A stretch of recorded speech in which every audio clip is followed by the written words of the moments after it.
Hey, the baby seems to have something to say. Lynn, my 8-year-old niece, said this while glancing sideways at my eldest son, Kyle. What are you talking about? A baby can't talk. Kyle, thinking it's just a child's nonsense, laughed off what Lynn said, but both my sister Isabella and I looked at Lynn as if remembering something. Our grandson Liam blinked his large eyes several times and looked up at me and Isabella as if he had something urgent to convey. It's not a lie, I can hear this child's voice. Despite being ridiculed by Kyle, Lynn stared back at him with teary eyes, as if it were her mission to convey the baby's words. Ashley, my son's wife, watched this scene in astonishment. Well then, what is he saying? I'll listen, especially for you. Kyle shot a disdainful look at Lynn, a gaze far too severe for a little child. Kyle cast a disdainful look at Lynn. It was a harsh gaze, one that shouldn't be directed at a small child. I'm Jesse. I'm currently 50 years old, living with my husband Jameson, an office worker, and our dog Milk. Up until 7 years ago, our eldest son Kyle lived with us. After graduating from junior college and starting work at a factory, Kyle moved out to live independently. Kyle has always been rebellious, often disobeying us. Even when the stern Jameson admonished him, he wouldn't listen and occasionally ended up in the care of the public due to his antics outside. Each time this happened, Jameson and I would apologize profusely and scold Kyle.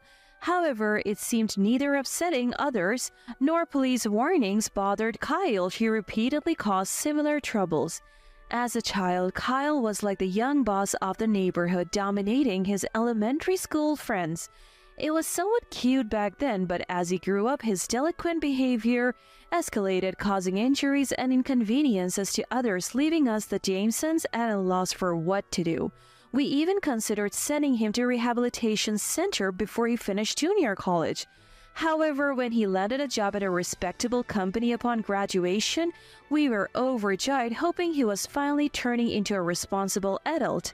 As a working professional, whether due to being busy or a change of heart, Kyle no longer got us called to the police station like before.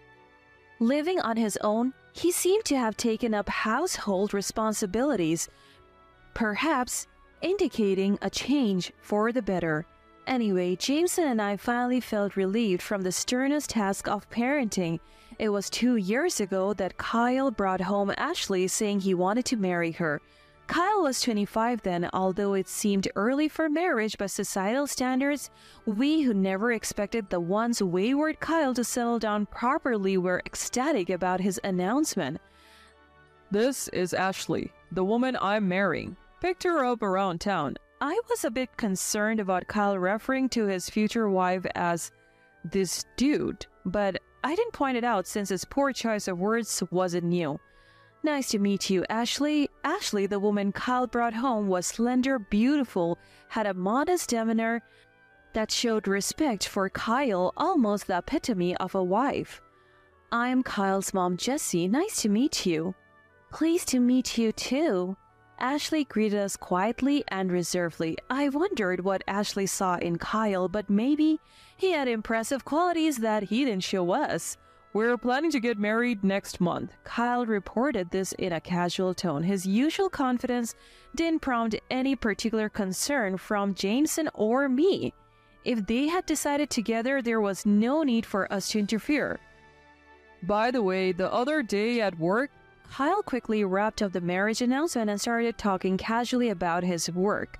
Most of it was him bragging about how he had saved the day at work or taking the blame for a subordinate's mistake. While we listened half-heartedly, Ashley nodded along solemnly to Kyle's stories. I could see why Kyle was smitten with someone who listened so attentively. It was impressive how Ashley didn't tire of listening to Kyle's endless self-praise rather than discussing her own matters. Ultimately, Kyle's marriage announcement ended up being mostly about him talking about himself. While Kyle was in the restroom, I couldn't help but ask Ashley how she was holding up. Are you okay, Ashley? He talks about himself a lot, doesn't he? No, I'm used to it. It's fine. Really. Ashley gestured as if to reassure me, indicating it was no big deal. If you ever need anything, just let me know. We're family now. Thank you very much. I noticed tears welling up in the polite Ashley's eyes, which surprised me. Oh, sorry. Just some dust, she said, wiping the corner of her eye. Perhaps she was experiencing some post-wedding blues. I remembered feeling overwhelmed when I first met my in-laws to announce my marriage.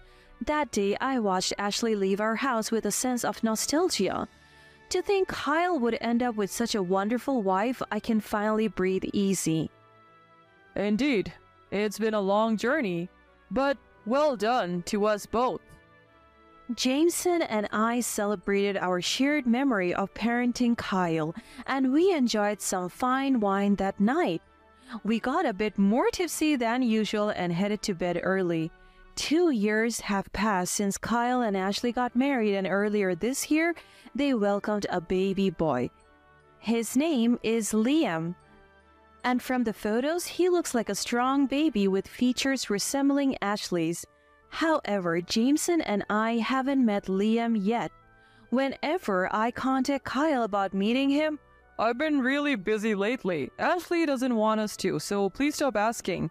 He was reluctant to agree. Initially, we hesitated to visit right after Ashley gave birth, thinking it would be too much for her, but even after several months, we received no affirmative response from Kyle. Finally, Jameson and I couldn't wait any longer and decided to visit their home secretly. It was a bright Sunday afternoon. Hello? Kyle and Ashley lived in a rental apartment located about a 40-minute drive from our house in a somewhat secluded area. When I rang the doorbell, Ashley opened the door. Jesse and Jameson, what brings you here? Ashley, whom we hadn't seen in a while, looked somewhat frightened upon seeing us. She looked thinner than before. Perhaps gaunt would be more accurate description. Sorry for the sudden visit. We just really want to see Liam's face. We couldn't wait any longer. Is it okay now? Yes. Please come in. We hesitantly asked, thinking it might be a busy time for her, but surprisingly, Ashley let us in easily. As soon as we entered the house, we noticed the smell of cigarette smoke. Jameson frowned. I was also shocked to smell tobacco in a house with a baby. However, without mentioning it, I proceeded further into the room. Finding Liam asleep in the crib in the living room, both Jameson and I smiled. He stirred slightly but continued sleeping. He's adorable. Thank you. Ashley's tired face brightened into a slight smile. Is Kyle not around today? Yes, he's out with friends. Oh dear, leaving you and Liam behind? It's usual for him. Her response hinted at Kyle's habit of going out on his days off. I wondered if this was a regular occurrence. Is Kyle helping with the parenting? I noticed the smell of cigarette smoke earlier. Is that from Kyle? Ashley didn't answer. She just looked down. Her silence spoke volumes, and I felt a deep sadness. That's terrible. I'll talk to him, tell him to be more supportive. Please don't. I was taken aback by her clear refusal. I had intended to confront Kyle about neglecting his responsibilities, given Ashley's evident exhaustion, but perhaps she saw it as meddling. I appreciate your concern, but I don't want him to think I complain. Oh dear, Ashley feared being blamed if I complained to Kyle about his behavior. But doesn't that make it hard for you? I'm fine, so please don't say anything to him. Left with Ashley's firm request, Jameson and I were at a loss for words. Understood, but please, if anything comes up, don't hesitate to talk to us. We're here to help. Thank you. I knew that Ashley had grown up in a single mother's home and that her mom was currently hospitalized. That meant aside from Kyle, Jameson and I were the only family she could rely on. I wanted to do anything I could to help make life a little easier for Ashley. Our conversation continued and my heart ached as I listened to her talk about Kyle's careless lifestyle and his terrible attitude towards her. I hadn't realized that Kyle had been treating Ashley so badly in the time we hadn't seen her. Despite Ashley's refusal, I secretly resolved to confront Kyle if he continued to behave poorly. A week after Jameson and I visited Ashley to check on her, Jameson had to work on his day off, so that Saturday, Isabella and her 8-year-old daughter Lynn came over to our house to play. I have always had a close relationship with Isabella, and we frequently get together like this even now that we are adults. However, it had been half a year since I last saw Isabella. When they arrived, Isabella and Lynn first petted our dog Milk. Lynn, who didn't usually interact with dogs, looked curiously at Milk. "Isn't she cute?" Isabella remarked. "Yeah." Lynn nodded earnestly. Then, I served coffee to Isabella and Lynn, and we caught up on each other's lives. Unlike me, a housewife, Isabella worked part-time and shared some complaints about her boss. It was probably one of her few chances to vent her stress. I listened to Isabella's stories, nodding sympathetically. Meanwhile, Lynn, who had been playing with Milk, suddenly turned towards us and stared at me with her big eyes. "What's up, Lynn?" When I asked, Lynn began, "Well, you see, Milk says, thank you for always taking care of me, but she also says she wants more frequent baths. Not once a month, but maybe once a week." "Oh, what?" I was bewildered by Lynn suddenly speaking on behalf of Milk. Looking at Isabella, she seemed surprised, saying, "Oh dear." It's common for young children to pretend to talk to animals, but mentioning specific details about the frequency of shampooing was puzzling. Moreover, the once-a-month schedule was accurate. I did want to bathe Milk more often, but recently I have been too busy. Lynn, did Milk really tell you that?" "Yes, she looked like she wanted to talk, so I asked her. At first, I thought Lynn was either lying or imagining things. But then Isabella said, this isn't the first time something like this has happened." I was shocked when she started to explain. Once, despite the weather forecast predicting a sunny day, she insisted that a storm was coming and that we should stay home. We didn't have any plans, so we stayed in. Sure enough, as Lynn predicted, the weather turned foul, with signs flying around outside. We were glad we didn't go out. "That's incredible." "There's more. She found my lost car keys immediately, and like now, she talks to dogs during walks. No one believes us, but I know she has some extraordinary ability." Isabella said this while patting Lynn's head. If what Isabella said was true, then I too believe that Lynn might have some unique ability. It was unbelievable, but having witnessed Lynn's ability firsthand, I couldn't help but believe it. After speaking for Milk, Lynn seemed satisfied and returned to playing with her normally. "How about you, sis? How have you been lately?" As I glanced at Lynn, Isabella's question reminded me of last week's events. "Actually, I met Liam for the first time the other day. I shared everything I saw at Kyle and Ashley's home with Isabella. How Kyle left his wife and child at home to go out on Sundays, his smoking habit, and his demeaning attitude towards Ashley. With every detail, I saw Isabella's brows furrow in concern. That's awful. Kyle has always been a handful, but I thought he was doing better recently." "Yes, but it seems I was mistaken. It's just too sad for Ashley if things continue like this." "Indeed, and worrying. How about we go visit Ashley together next time? Maybe we can help somehow? Of course, we'll let her know in advance." "All right, I'll ask her." The following weekend, Isabella, Lynn, and I visited Kyle and Ashley's home again. After informing Ashley beforehand, we learned Kyle was out again, which worked out well. However, I still couldn't help but feel uneasy about Kyle regularly leaving his family on his days off. "Hello, Ashley, sorry to come by again." "No, it's fine. It's just me and the little ones, so anytime is good." Hello." It had been about 2 years since Isabella and Lynn last saw Ashley at a family meeting, so it was quite a reunion. Lynn greeted softly, and then ran over to Liam, who was lying in bed, gently stroking his head. She seemed to like the baby. We watched Lynn's interaction and then sat down at the dining table. Ashley appeared even more exhausted from childcare and housework than before. Isabella frowned at this, her gaze full of sympathy. How has Kyle been since then? No change. He yells at me to stay home if I try to go out, and he freely drinks and smokes. Whenever I try to object, he shouts, "Who do you think is earning the living for this family?" As she spoke, tears welled up in Ashley's eyes. Isabella offered her a handkerchief. That's unbelievable. I feel like doing something to get back at him. I was infuriated by Kyle's appalling behavior. If only we could find some leverage against him, something that could even involve the police. Isabella muttered this, and Ashley suddenly gasped as if remembering something. It's not police related, but recently someone came to our house for debt collection. It was when Kyle wasn't home, so I was confused and said it must be a mistake, but they insisted.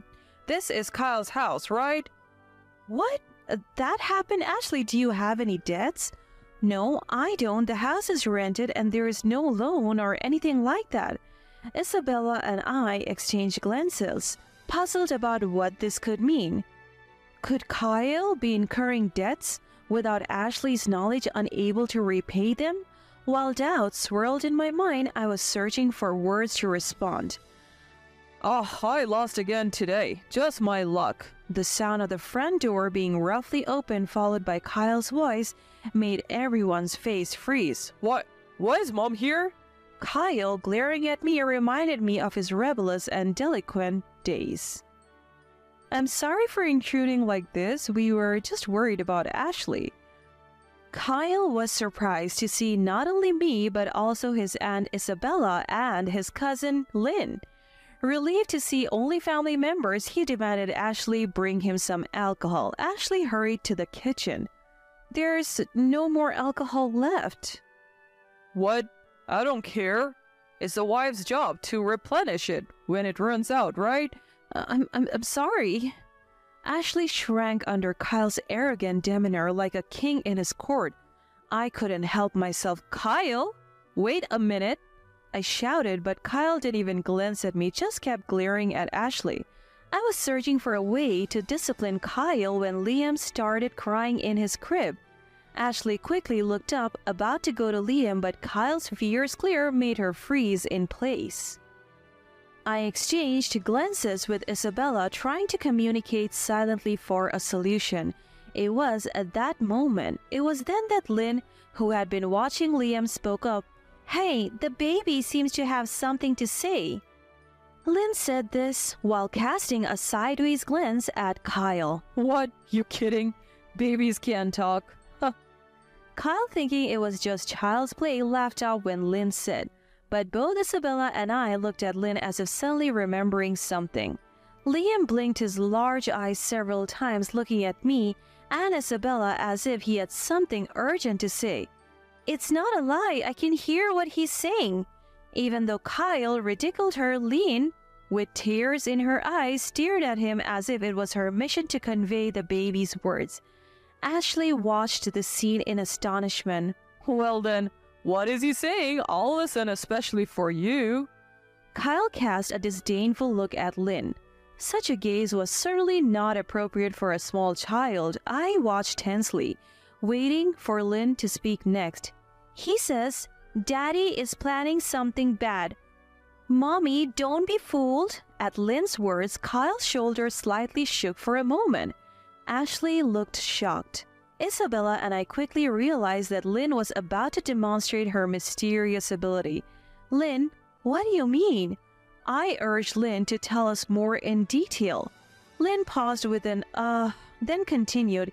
He says, Daddy writes secrets in a notebook and always hides it behind the bookshelf. Also, I love Mommy. Daddy is scary.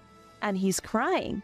After saying this, Lynn scanned the room and then ran over to the bookshelf at the end of the living room. Ashley shivered upon hearing Lynn's words. Lynn pulled out about 3 books from the shelf and seemed to find a small notebook hidden behind them, which she handed to Isabella. This is it. Kyle's face turned pale upon seeing the small notebook. Lynn handed over. Isabella, observing Kyle and Ashley's reactions, opened the notebook. This is a life insurance policy. The insured is Ashley and Kyle is listed as the beneficiary? There's even a contract attached. Ashley's face turned pale, and I took the notebook from Isabella to see its contents.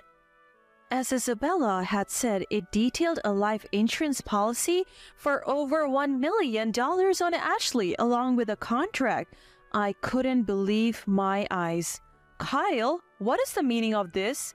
I had known Kyle to often engage in delinquent behavior, but I never imagined he would do something so cruel to his own wife. I glared at Kyle. I wanted to confront him about this life insurance policy right away. I had to. I'm out of money. Besides, everyone takes out life insurance, right? It's not like I was planning to do anything to Ashley. Kyle rattled off excuses as if unrepentant. The story of debts Ashley mentioned corroborated his lack of money. It's pretty clear what he was spending his earnings on, even without asking. Given Kyle's habit of leaving his wife and child almost daily to go out and play, he probably squandered the money on pointless fun. Normally, people take out insurance on themselves, right? Secretly taking out a life insurance policy on Ashley and pretending ignorance is wrong. Kyle stumbled over his words at my pointed remark. Then, as if to add to the attack, Lynn spoke up again. The baby told me he said Daddy was talking to himself about stealing money from the company and getting fired, and he's planning to do something bad to Mommy to get money. What? I couldn't help but raise my voice at Lynn's words. Fired from the company? Then what had he been doing on weekdays during the day? Turning, I saw Ashley too, staring at Kyle in shock. What are you talking about? There is no proof. Kyle spat at Lynn in contempt. I stepped in front of Lynn and unleashed all my pent-up anger. Proof?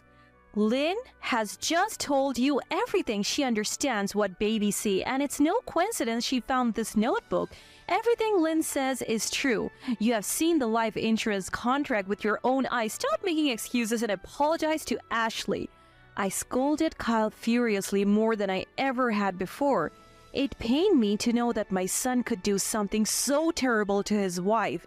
He had boasted about covering for his subordinates' misdeeds at work, but the real wrongdoer was himself. It was shameful and sickening that my own son could stoop so low. This is ridiculous. Kyle scratched his head and twisted his face in frustration, but it was all his own doing, and no one felt sympathy for him. My reprimand seemed to give Ashley the courage to speak up, having been silent until then. I never imagined I was being treated so terribly. I don't want anything to do with you anymore. Pay off your debts yourself. Goodbye. Ashley left those words behind, grabbed Liam, and rushed out of the house. We watched in stunned silence. With Ashley gone, Kyle, this is a joke. He muttered in complaint, but after being thoroughly scolded by Isabella and me, he finally slumped his shoulders. Although it was an unexpected turn of events that Ashley left, I felt it was good that Kyle's misdeeds were exposed. Looking at Lynn, she seemed to have said all she wanted to and appeared content. I'm hungry, she said, stretching. Shall we go get something to eat? Well, we'll be heading off now. Isabella, Lynn, and I left Kyle's house. It wouldn't be surprising if debt collectors showed up at this house at any time. I wasn't Ashley, but I also thought I would never return to this house again. Why? Kyle was still yelling as we closed the front door, but we ignored his pathetic voice and left the apartment. A few days later, worried about Ashley, I contacted her. Sorry to worry you, I have gone back to my grandparents' house. Please, feel free to visit Liam anytime. Hearing that she was safe brought relief. Ashley had sent divorce papers to Kyle soon after that day. Kyle was initially reluctant to agree to divorce, but when Ashley firmly insisted she wouldn't let him see their child unless they divorced, he finally gave in and the divorce was finalized. Ashley mentioned she had returned to her grandparents' home as her mom was hospitalized and she was looking for a job. She planned to enroll Liam in a childcare center soon. Kyle's difficult days began thereafter, working as a part-timer every day to pay off his debts. Initially, he begged Jameson for money, but after hearing the full story, Jameson became furious. Don't ever come back home. He scolded Kyle harshly. As a result, Kyle stopped asking us for help. I don't feel sorry for him. He brought all this upon himself.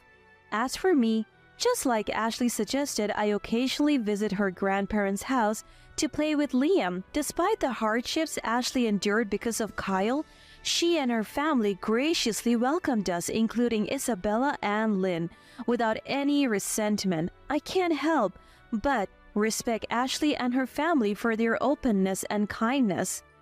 Lynn, do you know what Liam just said? Yeah, I'm happy to play with Mommy and the grandparents. Really? That's wonderful. Ashley, who was oppressed by Kyle, turned out to be a genuinely nice, courteous person. That's why she still treats us without any prejudice. For me, this was more than enough.